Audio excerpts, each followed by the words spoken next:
你标吧，我们先偏都样教你标呢，先偏我不老孙路中偏了，我没买手呢，奶奶的孙的教你标吧们喏，朋友呢奶奶的孙嘛的，标我们抓的路来嘛，往回玩的，讲了。朋友都不毛带的mand里面，不毛教奶是啦，是，你帮你呀你吧，家的。教你啊，别看你，那里教别记，别看你，别看你教你个朋友啊，问比如讲谈呀，今年呐，变卖的个么包，然呢，朋友的嘛个朋友是哪比如标的，先别啊，教你今年喏，你讲喏压个比，先别路口边路的，给标片把路啊们。不谈有呀么偏，要不路有啊，但那个那才呢离高，不谈比下内地的，那才呢离业，实在有呀么偏，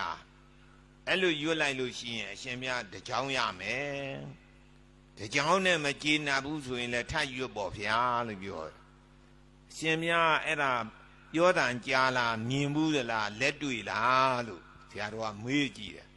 တပီးတော်လက်တွေ့မဟုတ်ဗျာတဲ့ရန်ကုန်မယ်တောင်ဥက္ကလာပငွေကြရန်ကျောင်းတိုက်ဆရာတော်ဥယျဝရလက်တွေ့ပါဗျာတဲ့တပီးတော်ကလည်းမြင်ခဲ့တဲ့နော်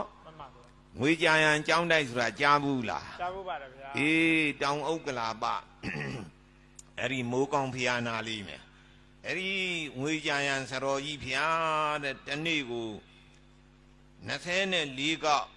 24ရဲ့ရုပ်တာကြောင်းတစ်ကြောင်းရတယ်ဗျာကြောင်းတကပေါ်တယ်တကြောင်းနဲ့တော့မဖြစ်သေးဘူးဆိုပြီးတော့နောက်ထပ်24ကောက်တရက်24ကောက်24ရဲ့ဇက်တိုက်ရွက်နောက်ထပ်ဒုတိယကြောင်းတစ်ကြောင်းပေါ်တယ်တကြောင်းကနေမယ်တကြောင်းကစားချမယ်မရတတ်သေးဘူးဆွမ်းစားကြောင်းလေးလူလေးတယ်ဆိုပြီးတော့နောက်တစ်ခါ24ရဲ့24ကောက်စီရွက်တကြောင်းပေါ်တယ်3ကြောင်းဇက်တိုက်ရတယ်နော်အဲ့ဒါလက်တွေ့ပါဗျာလို့ဆိုတော့ဘုံဘုံကစဉ်းစားတယ်ဟာငါတော့တပည့်တော်ကတော့ဗျာလက်တွေ့ဆိုလဲယုံတော့ယုံပါတယ်တပည့်တော်အချိန်နဲ့မအားပါဘူး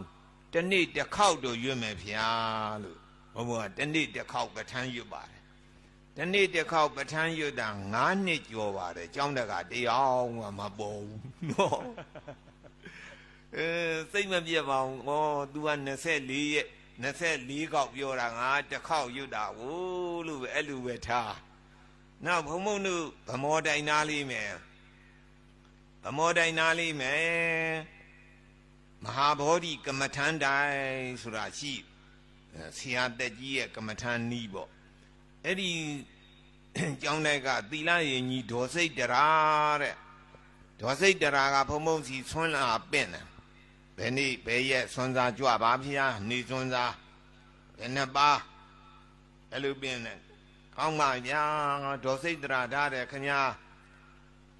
မိမသားဖြစ်နေပြီးတော့တော်တယ်ဗျာယောက်ျားတွေတဲ့တောင်မှတော်နေတယ်ခင်ဗျာသူကမဟာဗောဓိဇေဒီကြီးအိန္ဒိယကဗုဒ္ဓဂါယာကမဟာဗောဓိဇေဒီနဲ့အတူဇေဒီကြီးတဆူတဲတယ်နော်မိမသားဖြစ်နေပြီးတယ်ပြီးတော့စိတ်မှုသူများဖရားတွေစိတ်မှုတစ်လုံးတင်သူကစိတ်မှု6လုံးတင်တယ်6ဘူးရှင်လို့နာမည်ပေးတယ်အဲ့ဒီတော့ခမညာတော်လိုက်တာ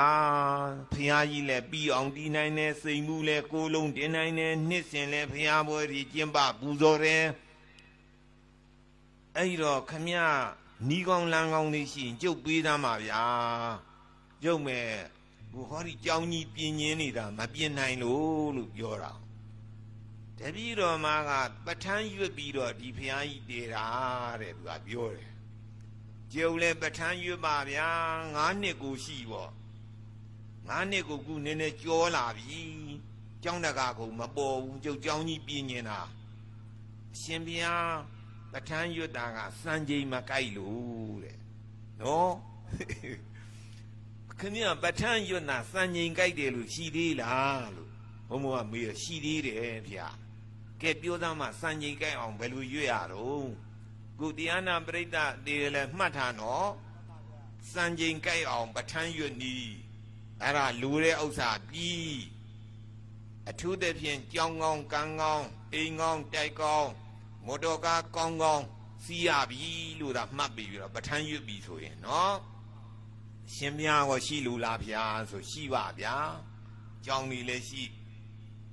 ကားကြီးလည်းနှစ်စီးရှိဟုတ်လား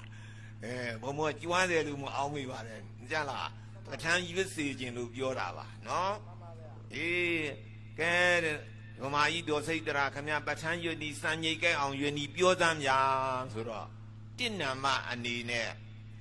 တန်ရှင်းရှင်းလေးရွတ်ရတယ်တဲ့တဏ္ဏမဘယ်လိုလဲတော့ခန္ဓာကိုယ်က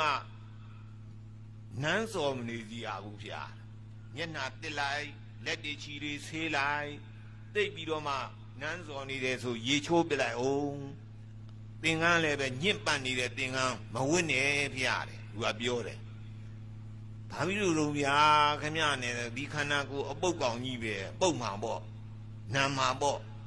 မဟုတ်သေးဘူးဗျာတဲ့ပဋ္ဌာန်းရွတ်ပြီဆိုရင်နတ်တီပြမာရီကလာပြီးတော့ပဋ္ဌာန်းနာတယ်ရှင်ဘုရားကနန်းစော်နေတဲ့ညစ်ပတ်ပေးတည်နေဆိုမလာခြင်းဘူးဗျာတဲ့သူကလူစော်နန်းနဲ့ဆိုပြီးတော့နော်အဲ့တော့တဏ္ဏမဘာလို့ရမလို့တဏ္ဏရှင်းရှိစီရမယ်မျက်နှာတစ်လိုက်လက်တွေချီတွေဆေးလိုက်သင်္ကန်းညစ်ပတ်နေတယ်ဆိုရင်လဲလိုက်အဝတ်တွေအင်ကြီးလုံကြီးတွေညစ်ပတ်နေလဲလိုက်တဏ္ဏမနော်နှစ်နာမကဲဘာတော့ညာဆိုတော့နှစ်နာမအချိန်မှန်ရွတ်ရတယ်ဗျာနှစ်နာမဘာတဲ့တော့အချိန်မှန်ရွတ်ပါတယ်ဗျာအချိန်မှန်တော့ဘာပြီလို့တော့ဗျာတနေ့တစ်ခါရွတ်တော့ပေါ့ဘုံဘုံကအဲ့လိုပြောတယ်မဟုတ်သေးဘူးဗျာတဲ့ဥပမာအပြင်အရှင်ဘုရားရှင်းနာကြီးပဋ္ဌာန်းရွတ်တယ်ထားပါတော့သူတို့ချင်းပြောတယ်တဲ့နောက်ပိုင်းကြတော့တို့ရှင်းနာကြီးထိုးပြီဗမောဆရာတော်ပဋ္ဌာန်းရွတ်လိမ့်မယ်သွားပဋ္ဌာန်းရနာကြသူဆိုလာ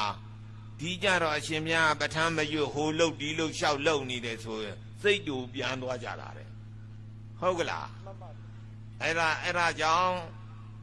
နှစ်နာမအနေနဲ့ဘယ်လိုရွတ်ရမလို့အချိန်မှန်ရွတ်ရမယ်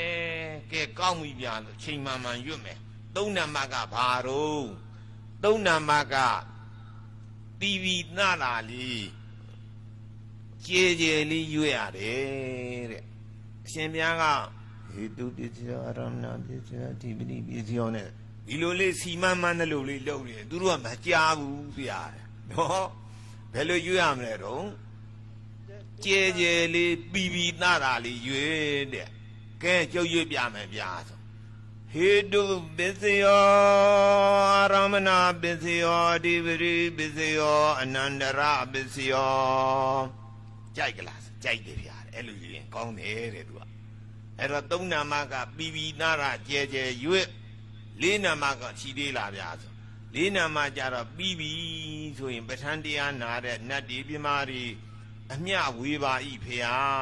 အမျှဝေပါဤဗျာဆိုပြီးတော့အမျှဝေလိုက်အရှင်မြတ်လူကျင်တာလေးလေပြောလိုက်တဲ့မပြောလဲကိစ္စမရှိဘူးဗျာသိတယ်တဲ့သူတို့ကနတ်ပြမာတယ်သူများစိတ်အကြံသိရှင်မြတ်ကြောင်းကြီးပြင်းနေတယ်ဆိုသူတို့ကသိအဲ့ဒါနတ်တွေပြမာတွေလို့လိုက်ခဏလေးပြီးပါတယ်ဗျာလူတွေဒါခက်နေတာပါဟုတ်ကလားကဲဒီလိုဆိုရင်ဒေါ်စိတ်တရာကျုပ်ဒီနေ့ကစပြီးတော့ခမည်းပြောသလိုစံချိန်ကြိုက်အောင်ရွတ်မယ်ဗျာလို့ပြောပြီးတော့ရွတ်ဩသူကပြောသွားတယ်စံချိန်ကြိုက်မကြိုက်ကဘယ်လိုလုပ်သိရမလို့ဆိုရင်တခန်းလုံးတကြောင်လုံးမှုကြိုင်လာပြီဆိုရင်အဲ့ဒါစံချိန်ကြိုက်ပြီဗျာတဲ့ဘယ်နဲ့ကြောင်လို့နတ်တွေပြမာတွေလာပြီဗျာတဲ့သူတို့လာလို့ရှိရင်မှုကြိုင်နေတာသဘောကျလားအေးအဲ့ဒါမှုကြိုင်လာပြီဆိုရင်စံချိန်ကြိုက်ပြီနတ်တွေပြမာတွေလာပြီလူကျင်တဲ့ကိစ္စတွေပြီးပြီဒါအောင်းမိပြီတော့တိတ်တိပေါက်ပြီအဲ့ဒါနဲ့ဘုံဘုံကရွတ်3-4 လလောက်ရှိတော့မှုပါတယ်3-4 လလောက်ရှိတော့မှုတော့စိတ်ကူးတယ်နတ်တွေပြမာတွေတော့လာပြီနဲ့တူတယ်ခါလူကြတော့လည်းအဲ့လိုစိတ်မကူးဘူးဖះရှိကအမွှေးတိုင်းနေရေမွေးတိုင်းနေလေဝေးမ မွေးတာတကယ်နတ်တွေပြမာတွေလာတာမဟုတ်ဘူးအဲ့လိုစိတ်ကူးကတမျိုးကူးလိုက်ပြန်ရောအဲ့လိုနဲ့နေ5-6 လလောက်ရှိတော့တရက်သားဘုံဘုံကညနေ4 နာရီ5 နာရီလောက်ရေချိုးသင်္ကန်းလဲခေါင်းရိပ်ပြီးတော့ည8 နာရီလောက်ကြာတော့အော်ပြီးတော့ပဋ္ဌာန်းကြီးပြန်အော်ပြီးတော့ပြန်နေတာအဲ့ဒီကြတော့မှုကြိုင်းလို့တကြောင်လုံးအဲ့လိုမျက်နှာချက်ကနေပြီးတော့ရေပေါက်ကလေးတွေနှင်းပေါက်ကလေးတွေလို့ကြအဲ့ဒါခေါင်းကိုဒီလိုလေးတတ်ထည့်ပြီးတော့မှုကြည့်လိုက်ဟာတင်မှုပါလားလို့အောက်မေ့တယ်အဲ့ဒီလိုမဲ့ဒကာကြီးတယောက်ကဆွမ်းသားလာပင့်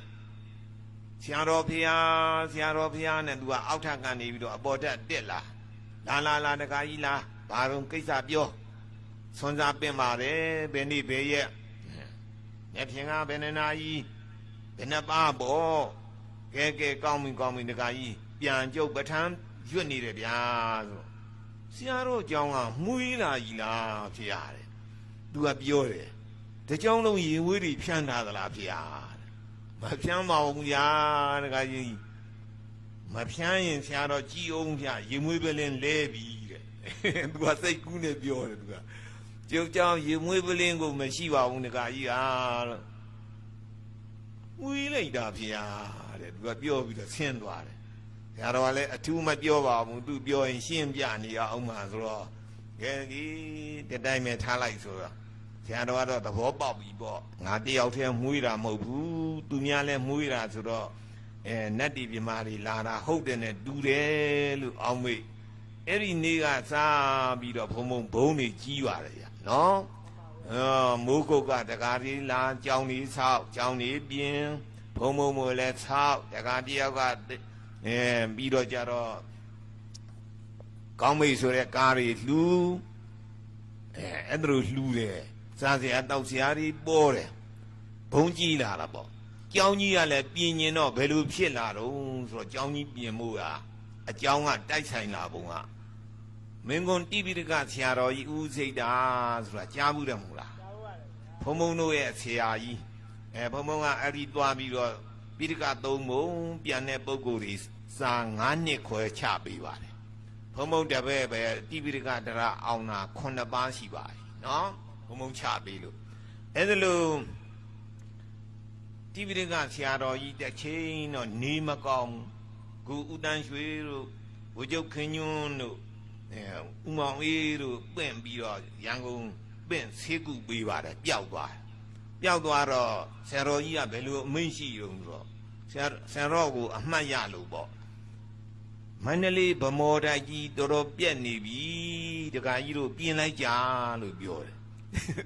အဲ့လိုပြောလိုက်တော့သူတို့ကလည်းအားတင်တယ်ပေါ့ဟာဆရာတော်ကြီးကဗမော်ဆရာတော်အတက်ပြောပြီးတယ်အဲ့တော့ဦးတန်းရွှေကဟေးမောင်ခင်ညင်သွားပြီးတော့ပြင်လိုက်กว่าမယ်ကောင်းကောင်းပြင်လိုက်ရမလားဖေဘယ်လိုပြင်လိုက်ရမလို့မေးတယ်ကောင်းကောင်းသာပြင်လိုက်စမ်းပါกว่าဆိုအဲ့လိုပြောလိုက်တာနဲ့ဘုံကြောက်ကြီးအကောင်းစားဖြစ်တယ်ပေါ့ဗျာနော်ဟေးဘယင်ကပြင်တော့ခဏလေးပေါ့ဗျာကျွန်းနိုင်ကြီးတွေတစ်ဖက်လောက်ရှိတဲ့ကျွန်းနိုင်ကြီးတွေရအကုန်လုံးပြီးစီသွား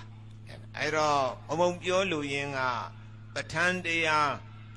ရွတ်ဖတ်30ရင်လည်းပဲလူတဲ့စုတွေတိတ်တိတွေပေါက်ပါတယ်